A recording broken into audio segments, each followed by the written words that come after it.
She didn't cry, she didn't scream, but when that little girl whispered just one sentence, a royal guard did something no one had seen in over 300 years.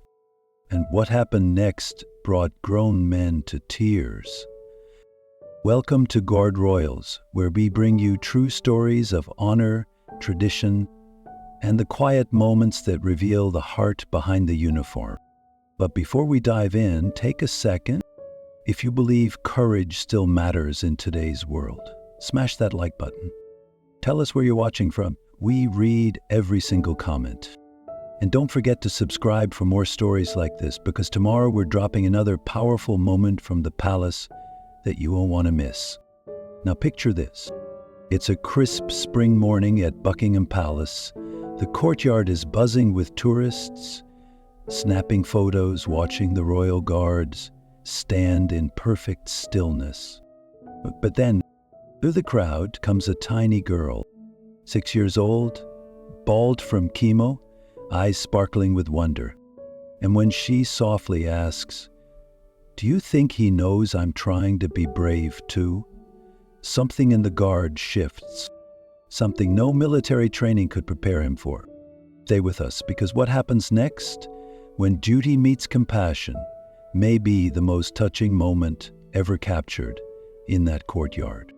You're not going to want to miss a single second. The guard's name was Sergeant William Graves, a man of few words but unmatched discipline.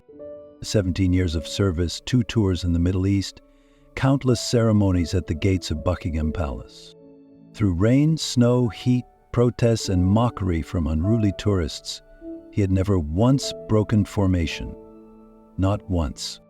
To most visitors, he was just part of the scenery, a statue in red and black, an immovable piece of history. But William knew better. Behind every step, every shift of the rifle, every second of silence was a deeper mission, one of duty, sacrifice, and pride. Not for the uniform, but for what it stood for. That morning, the spring sun bathed the palace grounds in gold. Tourists chatted, cameras clicked, and young children pointed at the tall guardsman in awe. And then she appeared.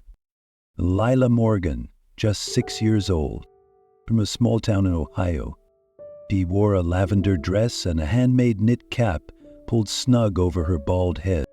She held her parents' hands with a quiet grace far beyond her years. They moved slowly, carefully, her father carrying a small bag of medication, her mother watching every step like it might be the last. As they approached the courtyard, the energy around them shifted. Conversations softened, strangers paused.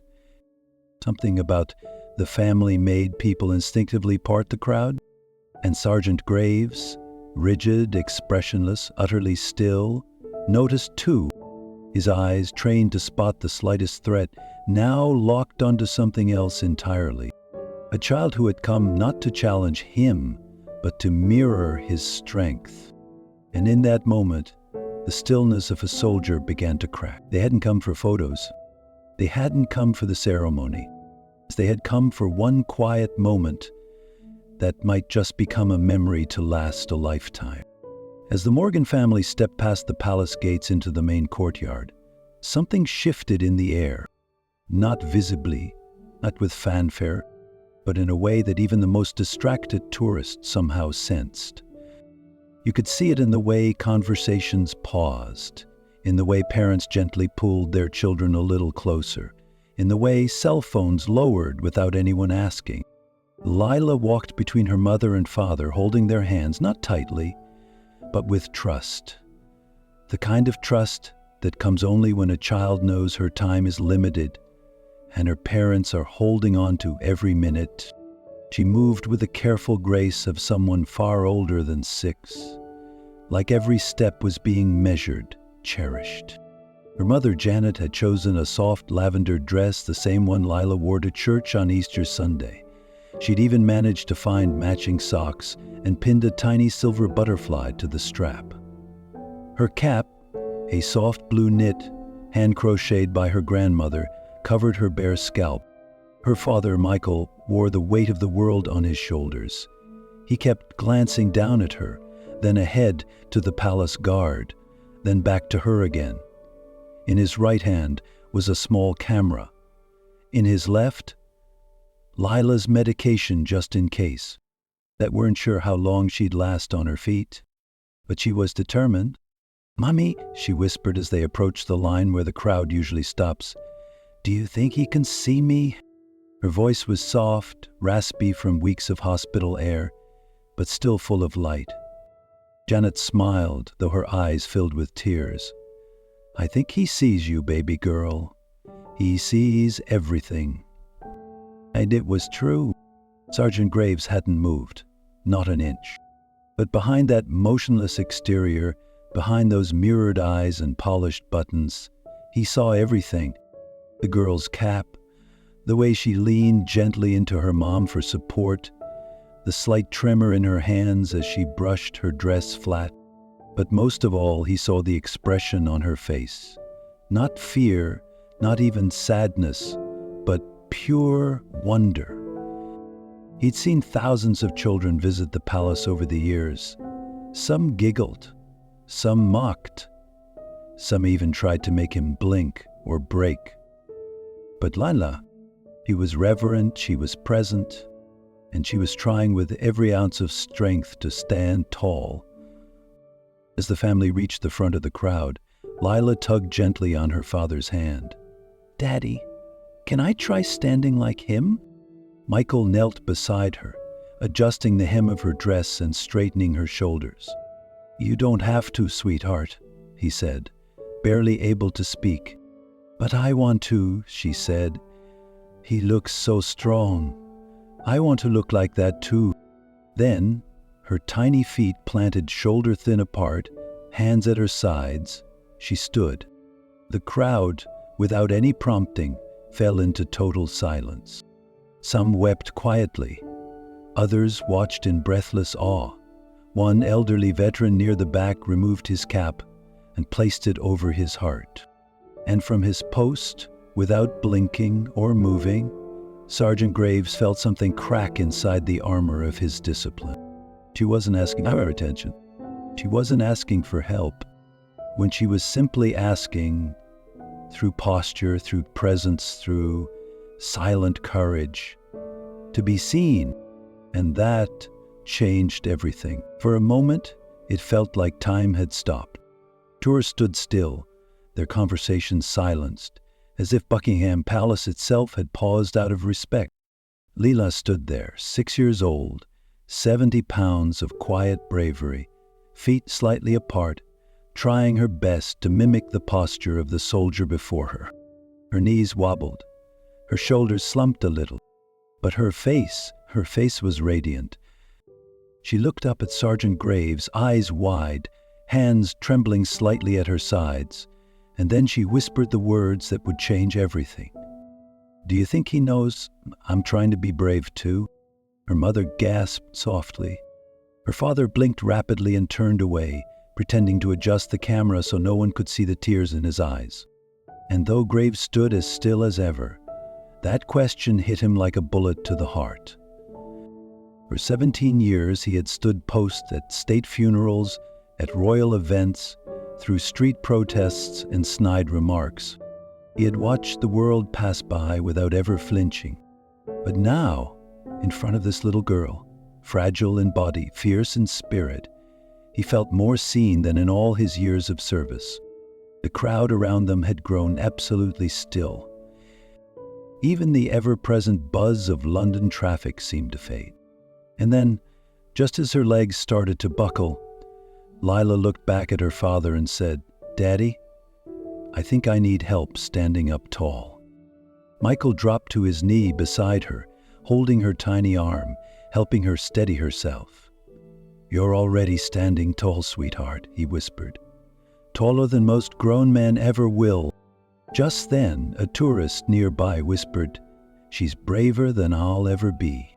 And Graves heard it, all of it. He heard the stillness. He heard the emotion. He heard a small voice echoing in his mind. "I'm trying to be brave too."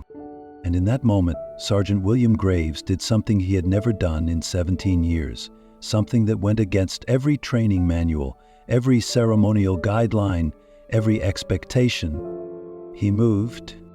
It wasn't dramatic, it wasn't rushed, but it was deliberate, precise. His right boot pivoted first, heels clicking sharply on the stone. His shoulders squared not to the palace, but to the child. And slowly, deliberately, he turned to face her. There was a collective gasp from the crowd. Hands clasped over hearts. A woman in her 70s said under her breath, "Oh, my Lord." Lila's eyes widened, her hand reached instinctively for her father's. And then Graves took another step forward, and another. And when he reached her, no more than 2 feet away, he dropped down onto one knee, bringing himself level with the girl who had already earned his deepest respect. "Hello, Lila," he said softly, the deep timbre of his voice carrying easily in the silence. "I couldn't help but notice how well you were standing at attention, just like a real guard." Lila's jaw dropped. You can talk?" she whispered. "Only for the bravest soldiers," he replied, his lips curving into the faintest smile. "And you, young lady, are one of the bravest I've ever seen." He reached into his chest pocket and carefully removed a small, shining medal. The crowd didn't breathe. Not yet. The medal caught the morning sunlight, shimmering like a spark from heaven. It wasn't a replica. It wasn't symbolic. His real earned during a live combat deployment in Syria, a commendation for courage under fire. Sergeant Graves had worn it for 6 years. And now, without hesitation, he was offering it to a 6-year-old girl who had never touched a battlefield. At least, not in the way the world normally defines one. But make no mistake, Lila had been fighting every single day. Graves held the medal carefully between gloved fingers and said, "This is awarded for extraordinary bravery in the face of overwhelming odds. I believe it belongs to you." Lila looked up, blinking through the sunlight. "But don't you need it?" Graves smiled, an honest, quiet smile, barely noticeable to most, but unmistakable to those watching closely. "I think you've earned it more than I ever did," he said softly.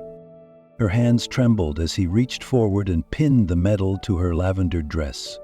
His white gloves moved with precision, the way he'd done dozens of times before at official ceremonies, but never like this. This wasn't tradition. This was humanity. Around them, the crowd was completely still. Many were crying openly. Some held hands, a few silently saluted. And then, in a move that would be captured on cell phones around the world, Graves extended his right hand in formal posture. "Would you like to learn the salute?" Lila lit up like the sun had landed on her. "Yes, please," she whispered. Her little arm rose shakily. Graves guided her slowly. Elbow here, fingers flat, shoulders square. Her father crouched nearby, filming the moment, his camera trembling slightly in his grip. He wasn't alone. All around the courtyard, grown men wept quietly. Veterans, tourists, even a bus driver who had stopped just outside the palace gates. And then, after one final adjustment, Lila executed a perfect salute.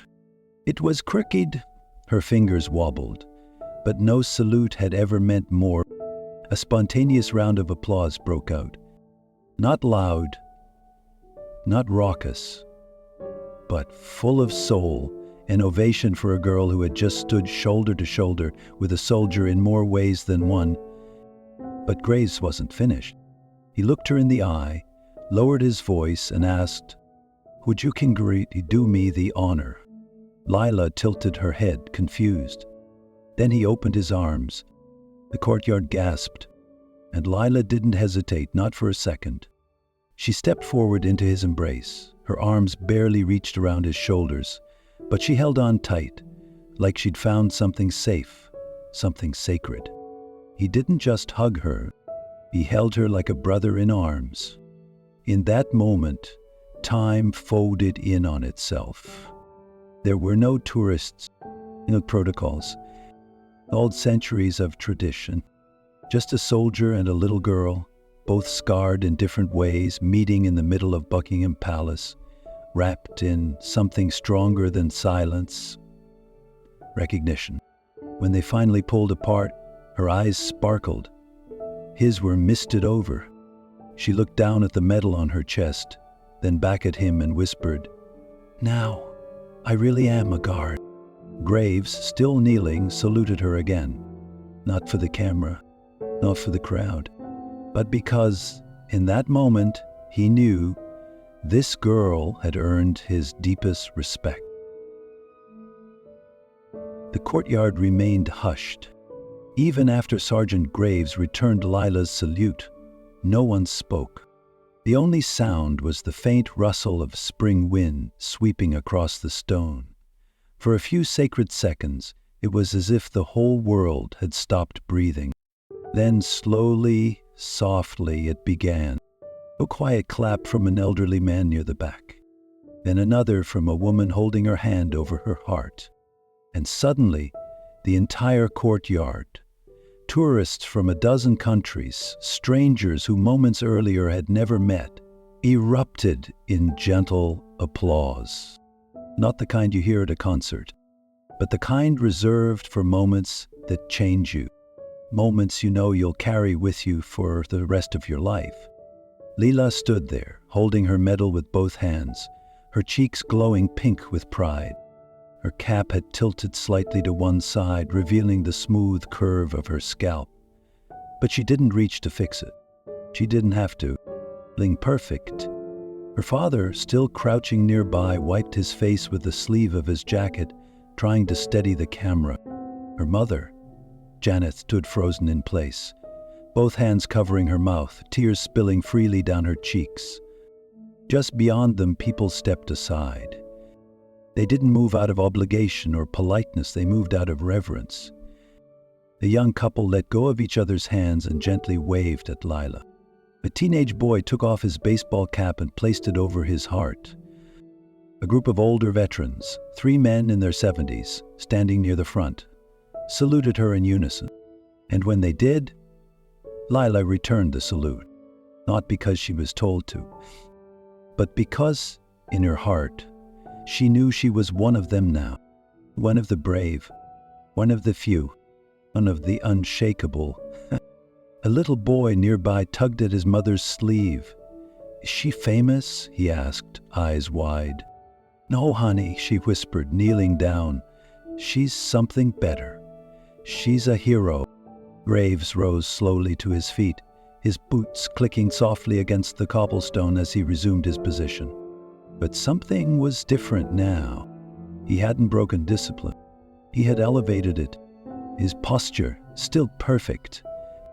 His eyes, once unreadable, now reflected something deeper. Not vulnerability, not weakness, but purpose. The kind of purpose that reminded everyone watching that some duties go beyond rules. Some honors go beyond ceremony, and some salutes carried the weight of a lifetime in a single motion. As Lila and her parents began to walk back through the parted crowd, people reached out, just lightly, to touch her shoulder, to whisper words of encouragement, to simply be near her. No one rushed. No one shouted.